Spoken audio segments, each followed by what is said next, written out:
નારાયણ નારાયણ નારાયણ શ્રીમન નારાયણ નારાયણ નારાયણ નારાયણ નારાયણ નારાયણ શ્રીમન નારાયણ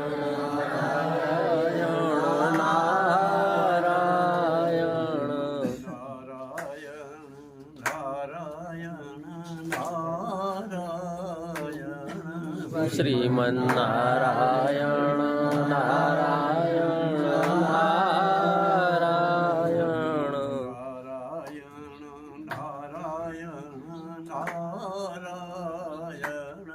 શ્રીમન નારાયણ નારાયણ નારાયણ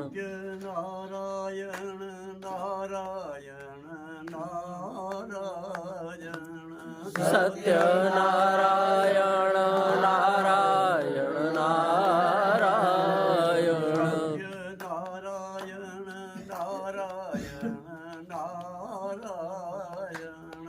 સત્યનારાયણ નારાયણ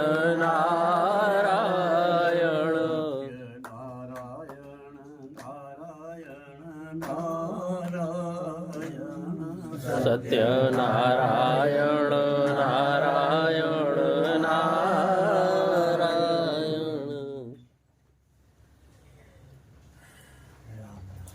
બોલે તે બીજો નહીં પરમેશ્વર પોતે અને સાંભળે એ પણ બીજો નહીં એ જ પરમેશ્વર પોતે.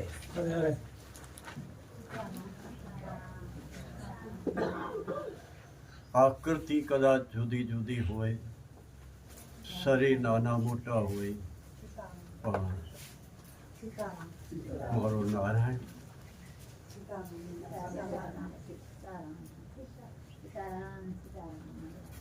સર્વની અંદર એક જ છે વાત.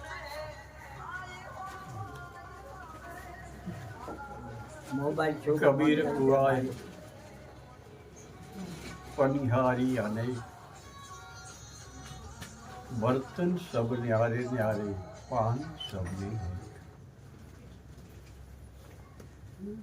જ્યાં સુધી મને અને તમને સત્સંગમાં રુચિ નહીં હોય ત્યાં સુધી હું અને તમે સર્વવ્યાપક પરમાત્માના દર્શન ન કરી શકીએ. સત્સંગ એ જ પરમાત્માનું સ્વરૂપ છે. સત્સંગ એવો નથી કે સમૂહમાં જ થઈ શકે. સત્સંગ તો તમે તમારા ઘરે પણ કરી શકો છો. સત્યમય જીવન, છલ કપટ રહિત જીવન, જે 24/24 કલાક મારા અને તમારા જીવનમાં એક ભ્રમ, જે ખોટી વસ્તુ, જે ખોટું સંસાર, ખોટો જગત, અને એને હું સત્ય માનીને બેઠો છું.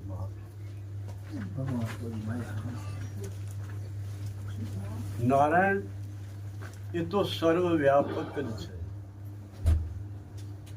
પણ અનુભવી કોઈક સંતની પાસે,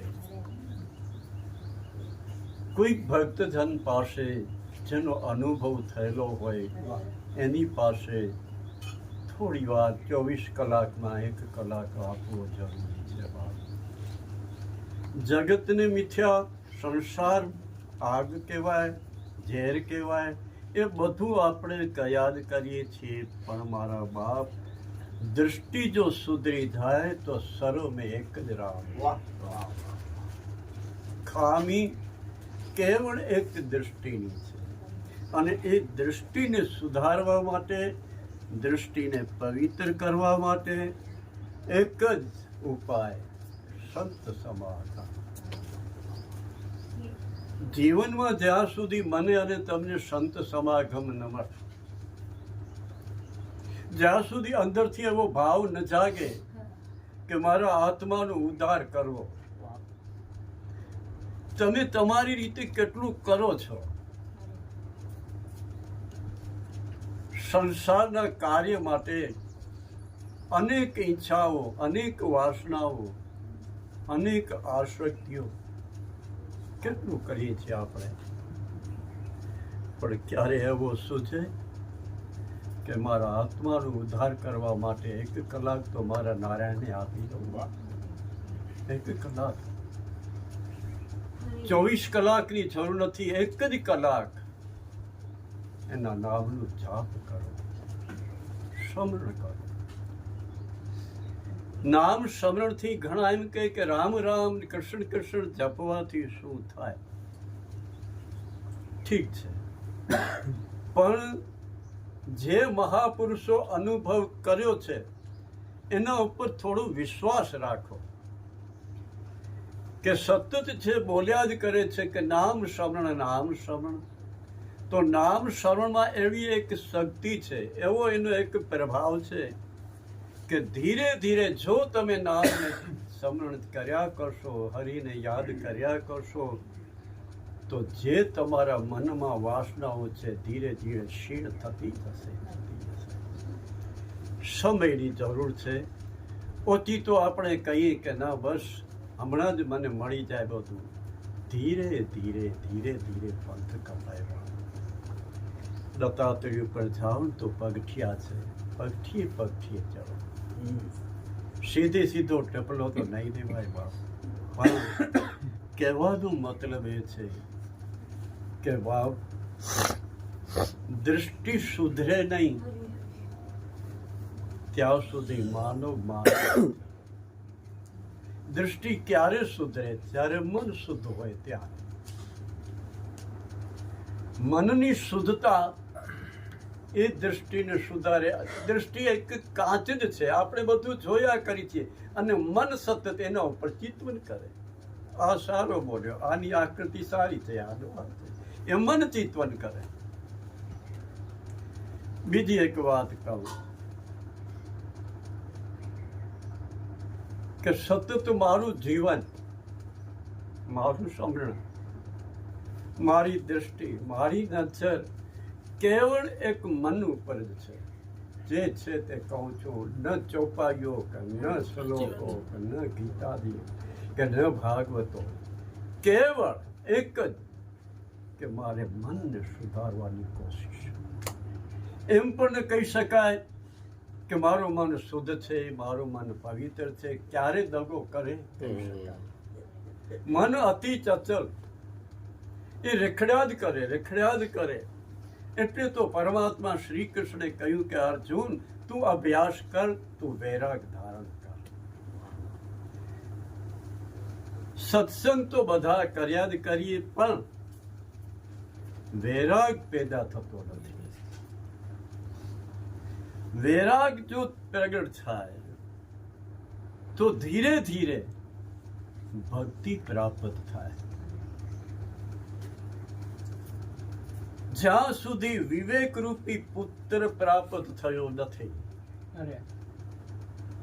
ત્યાં સુધી બધું કઠિન જ છે, બધું દુઃખ જ છે. શાસ્ત્રોમાં, આપણે પુરાણોમાં વ્યાસ નારાયણ, સુખદેવજી મહારાજ, આખો જગત પુત્રવાનંદ છે. આખો જગત. પણ એ પુત્રથી આત્માનું કલ્યાણ થતું નથી.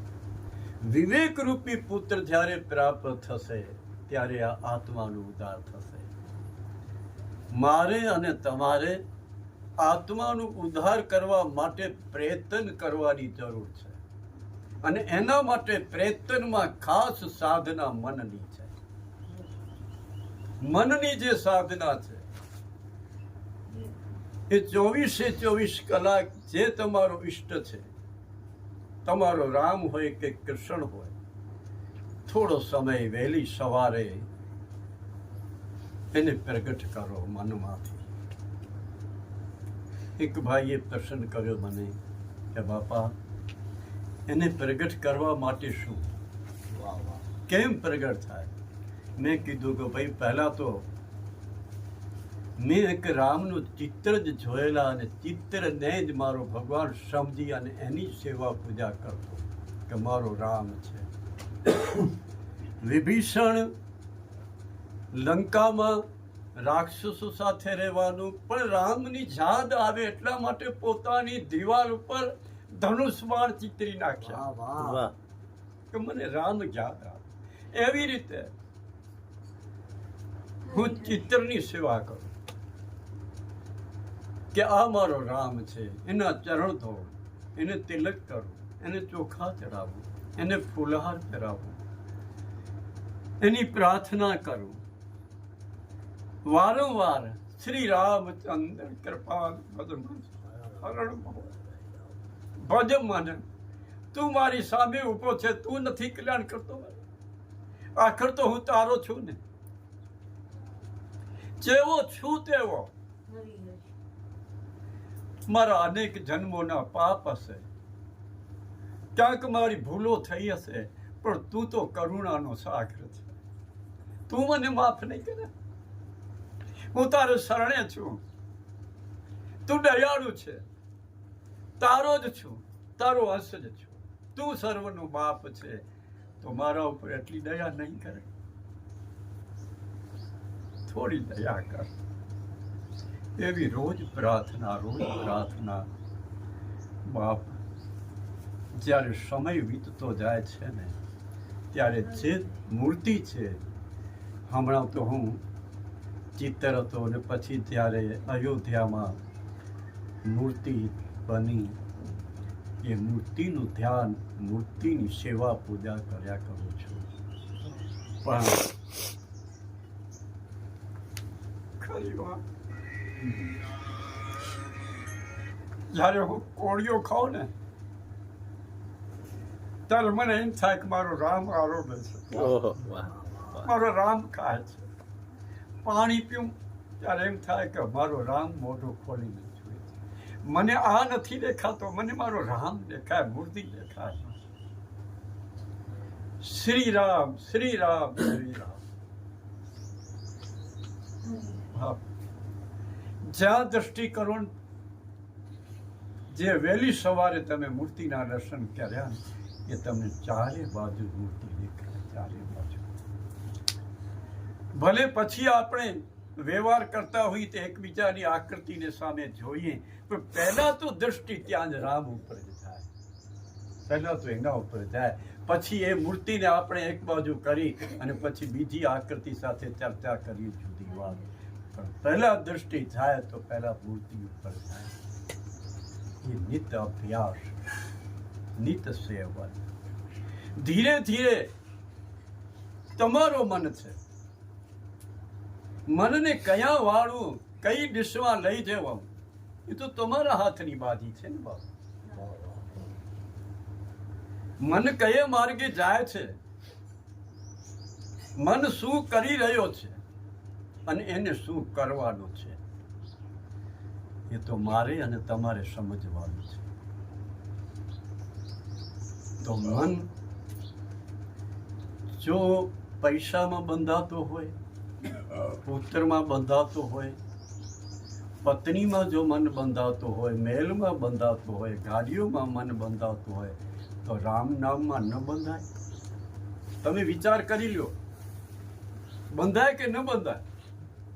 પણ એ બંધાય છે, એનો સ્વભાવ છે, પણ હું અને તમે પ્રયત્ન કરવા તૈયાર નથી. કોઈ પ્રયત્ન કરવા તૈયાર નથી. ગીતામાં તો અનેક વાર કહ્યું ભગવાને કે અર્જુન, મન મને તું આપી દે, તારો મન તું મને આપી દે. મેં તને ઘણું આપ્યું છે, તું મને શું આપીશ? ભાઈ, એક આશા રાખું, મારા ભક્ત જન મને મન આપી દે, મન આપી. વ્યાસ નારાયણ મહાભારતમાં કહ્યું કે આજે મહાભારત લખી એ કૃષ્ણને સામે લખી. કનૈયો સામે હોય, મનમાં કનૈયો દેખાય, મન કનૈયાનો કીર્તન કરે, મન મને કહે કે મહાભારતનો ઉલ્લેખ કર, એટલે મેં ઉલ્લેખ કર્યો. મારો કનૈયો મને પ્રેરણા કર્યા કરે. તુલસીદાસ મહારાજ રામને સન્મુખ રાખી એક એક ચોપાઈ લખી. તુલસીદાસ નથી બોલ્યો, રામ બોલ્યો. રામ બોલ્યો છે. અને તેથી એ ચોપાઈ મને અને તમને મધુર લાગે છે. જે રાગમાં ગાઓ એ રાગમાં ગવાય, કારણ કે રામના મુખમાંથી નીકળી છે ચોપાઈ. રામની પ્રેરણા. રામ સર્વવ્યાપક છે. હું અને તમે રામના દર્શન કરી શકતા નથી. એનું કારણ એ છે કે બ્રહ્મમાં પડ્યા છે. બ્રહ્મ નથી, બ્રહ્મ છે. આપણને બધા જુદા જુદા દેખાય છે. એનું કારણ શું? અવિધા. વિધા નથી, અવિધા. ભણેલા ગણેલા હોય તેથી કઈ વળતું નથી મારા બાપ. વિધા તો એને કહેવાય જે બ્રહ્મ વિધા સાથે જેનો સંબંધ જોડાયેલો હોય, એને કહેવાય કે આ વિધા. જે સતત રામ સાથે જોડાયેલો હોય, સતત જે પ્રભુના ભજન કરતો હોય, સમજી લેજો કે આ વિધા નહીં પણ બ્રહ્મ વિધા છે. ઘણા તો લોકો એવું કહે કે મારો દીકરો ભણી ભણીને બહુ હોશિયાર થયો, હવે તો એ મામલતદાર થશે, હવે તો એ કચ્છ કલેક્ટર થશે, હવે તો ફૈદાર થશે. અરે એ પૈસા ભેગા કરવાના, એનાથી પૈસા થશે. પણ એવો તમે ક્યારે દીકરાને કહો છો કે બેટા એટલું ખ્યાલ રાખજે, કાગ બીજો કાગ ઊભો થાય એવું કંઈક કરજે? એવો કોઈ કહે છે પોતાના દીકરાને? એ બ્રહ્મવિધા નહીં, અવિધા. પોતાના દીકરાને સારી સમજણ ન આપી એ બાપ નથી, દુશ્મન, વેરી છે. જે પોતાના દીકરાને સત્યો માર્ગ, શુદ્ધ માર્ગ ન બતાવે એ બાપે નથી. ભાગવત કહે, મારા ડોંગરેજી બાપા. બાપ તો એને કહે કે દીકરો ભણે અને પછી કહે કે બેટા તું દયા, તું તુકારામ બની જા, તું નસ્યો બન, તું મીરા બન. એને બાપ કહેવાય. જે આખું ચરિત્ર બાળકને સમજાવે કે બેટા કૃષ્ણ એવો થયો, રામ એવો થયો, અને તું પણ રામાયણનું પાઠ કર, ગીતાનું પાઠ કર. આ ઘર નથી, આ ઘર મંદિર છે. બેટા એને મંદિર બનાવ. મંદિર હશે તો કોઈક તારી પાસે આવશે. જો ઘર હશે તો કોઈ ઝાંપા ઉપર ઊભો નહીં રે મારા બાપ. મંદિર બનાવો. દીકરાને એવી સમજણ આપો કે જે બચપનથી એની મનની વૃત્તિ રામ સાથે જોડાયેલી હોય, કૃષ્ણ સાથે જોડાયેલી હોય, એવા વિચાર આપો. વિચારની જરૂર છે. જેની પાસે વિચાર છે એ જ બ્રહ્મ છે. શુભ વિચાર એ બ્રહ્મ. વિચાર કેવા છે તમે જાણો. તમારી પ્રવૃત્તિ કેવી છે, તમારું આચરણ કેવો છે, એ તમને પરમાત્માએ મનરૂપી દર્પણ આપ્યો છે. એમાં તમે જુઓ. તમારો મન તમને બધું કહી દેશે કે ક્યાં તમારી ભૂલ છે. એટલા માટે મન છે. સતત મનની દોડાદોડ આપણે જોયા જ કરીએ છીએ. જ્યારે સત્સંગનો અભાવ છે ને એટલે મન રખડ્યા કરે છે. કારણ કે સત્સંગ નથી. અને કદાચ થોડુંક હોય તો ભૂલી જાય. કાયમ જો સત્સંગ હોય તો એ મન કૃષ્ણ સ્વરૂપ છે, એ મન રામ રૂપ છે, એ મન શિવ સ્વરૂપ છે. તમે મનને સમજાવજો કે આ જે જગત દેખાય છે એમાં મારો કોઈ નથી. નિશ્ચય માનજો.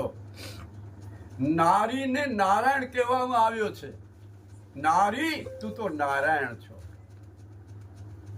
નારી પોતાના બાળકને સારા સંસ્કાર આપે, એ બાળક ધ્રુવ બની જાય, પ્રહલાદ બની જાય. શુભ વિચાર આપો, ઘરમાં શુભ વિચાર. રામાયણનું પાઠ કરો છો વહેલી સવારે, બહુ આનંદની વાત છે. અને કરજો. જીવન એને જ કહેવાય કે જે સત્યને ઓળખે છે. જે સત્યની સાથે રહે છે એનું નામ જ જીવન છે. માનવ તો ઘણા છે મારા બાપ, પણ માનવતા નથી દેખાતી. માનવતા ત્યારે આવશે જ્યારે રગે રગે લુહારે લુહારે રામ રામ થશે ત્યારે. એક એક લુહારો જ્યારે ચોપાઈ બોલશે ત્યારે સમજી લેજો કે રામથી હું અલગ નથી, રામ મારી સાથે છે. એક એક લુહારો બોલે રામ. રૂક્ષ્મણીએ ભગવાન કૃષ્ણને કહ્યું કે મહારાજ તમે 24 કલાક અર્જુન અર્જુન કર્યા કરો છો, છે શું? કે દેવી સમય આવે ત્યારે વાત. એકવાર શ્રી કૃષ્ણ અને અર્જુન સ્નાન કરીને આવ્યા, જીમી અને સૂતા છે, અને અર્જુનના માથાના વાળ ખુલ્લા હતા અને એક એક માથાના વાળમાંથી અવાજ નીકળ્યા કરે, કૃષ્ણ શરણ કૃષ્ણ શરણ. અને જોયું, કાન આપ્યું કનૈયા કૃષ્ણે, કાન આપ્યું આને કૃષ્ણ શરણ. દોડી રૂક્ષ્મણીને બોલાવ્યું કે હા, અને રૂક્ષ્મણી આવી અને કીધું કે આ વાળ છે ને તારા કાન ઉપર રાખ. અને રૂક્ષ્મણીએ વાળને રાખ્યા ત્યારે કૃષ્ણ શરણમાં. ધન્ય છે એ ભક્તને. એટલે શ્રી કૃષ્ણે કહ્યું કે દેવી, જેના વાળ લુહારા રામ રામ કરે ને એ તો હું બીજો રામ છે, એ તો બીજો રામ છે મારા બાપ. અને જેના મુખમાં જેના મનમાં રામ રામ બોલાતો હોય ભાઈ, એ કોઈ સાધારણ નહીં હોય, એ તો આખા જગતનું હિત કરનારો એક મહાપુરુષ છે બાપ, મહાપુરુષ. કે એના સંઘમાં આવ્યો નથી અને એના પાપ ભર્યા નથી. વાસનાઓ દૂર કરવા માટે એક જ ઉપાય, હરિનામ સમય. ભગવાનના નામનું જાપ કર્યા કરો જ્યારે સમય મળે ત્યારે. એમ નથી, ભાગવત કહે છે ઘરનું કામકાજ કર્યા કરો, વાડીનું કામકાજ કર્યા કરો, વેપારનું કામકાજ કર્યા કરો, પણ રામ રામ જપ્યા કરો. શરીરથી ક્રિયા થાય, મનથી રામ જપાય, તો તમે રામ સાથે જ છો, કૃષ્ણ સાથે જ છો. શ્રી કૃષ્ણ અને તમે જુદા નથી, રામ અને તમે જુદા નથી. આ તો એક શરીર છે, પાંજરો છે, આજે છે ને કાલે નથી. પણ અંદર તો મારો રામ છે ને, અંદર તો મારો નારાયણ કૃષ્ણ છે ને. તો એ કૃષ્ણને જાગૃત કરવાનું છે.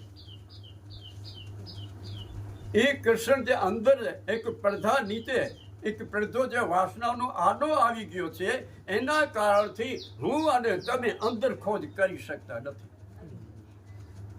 કે મારી અંદર કોણ છે, મને કોણ બોલાવે, હું બોલું છું બોલાવનારો કોણ, મને ક્રિયા કરું છું ક્રિયા કરાવનારો કોણ. આવું વિચાર કરો કે કોઈક તત્વ અંદર છે, કોઈક તત્વ અંદર છે મારા બાપ. અને એ જ તત્વના કારણથી બાપા બાપા સીતારામ સીતારામ બાપા જય હો મારા બાપ. અરે નારાયણ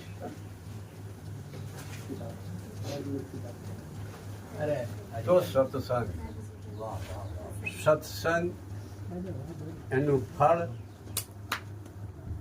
એની કહેવાય કે જે આ શરીર છે એ શરીરની અંદર કોણ છે એની જે ઓળખ કરે એનું નામ સત્સંગ.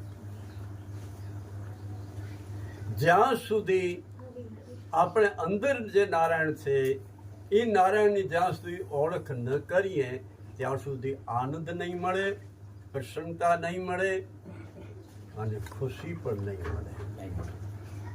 જ્યારે એ અંદર બેઠેલાને હું અને તમે ઓળખશું કે મને કોણ સુવાડે ને કોણ જગાડે, કોણ ખાય છે ને કોણ એને પચાવે છે, એ ક્રિયા કોણ કરે છે, આ જળ શરીર કરે છે કે અંદર કોઈક છે.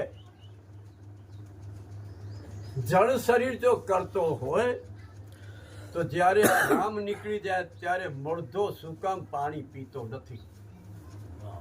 જળ શરીર જો કામ ક્રિયા કરતો હોય તો મોઢાને દીકરો એને મોઢામાં પાણી નાખે, તુલસીનું પાન નાખે, છતાં એમને એમ જ પડ્યો હોય, કારણ કે રામ ઉડી ગયો, રામ ખયો. ક્રિયા કરવા વાળો જે રામ છે એ રામ ગયો પછી એ મુર્દાની એ શરીરની કોઈ કિંમત નથી. પછી તો બસ પૂરું થઈ ગયું. અને કદાચ તમે એમ માનતા હો કે જગત આ મારા દીકરા, આ મારા ભાઈ, આ મારા માસા, આ મારા કાકા, એ કોઈ નથી. છે કોઈ? અને કોઈ હોય તો ક્યારે એવું જોયું કે કોઈની ઠાઠડી ભેગી કોઈ બીજો ગયો? જો આપણે સમજતા જ હોઈએ કે આ બધું મારા છે તો કોઈક તો ચાલો. કોઈ ચાલવા તૈયાર નથી, બાળવા તૈયાર છે. જગતમાં સ્વાર્થ સિવાય કોઈ વસ્તુ નથી, કોઈ પણ નહીં.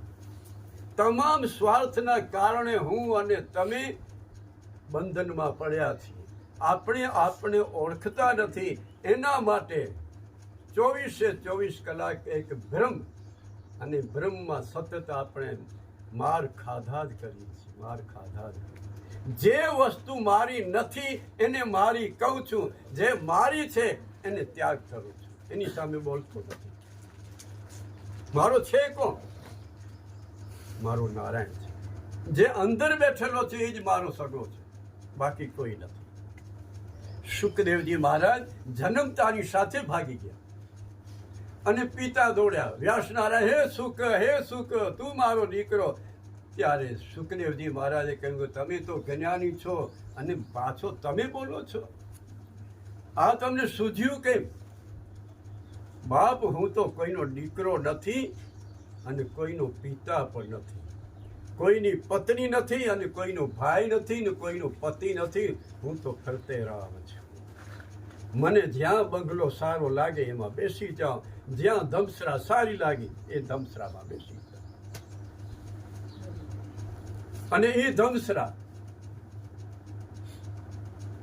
મને એમ થાય કે આ ઘર મારા છે, બંગલો મારો છે.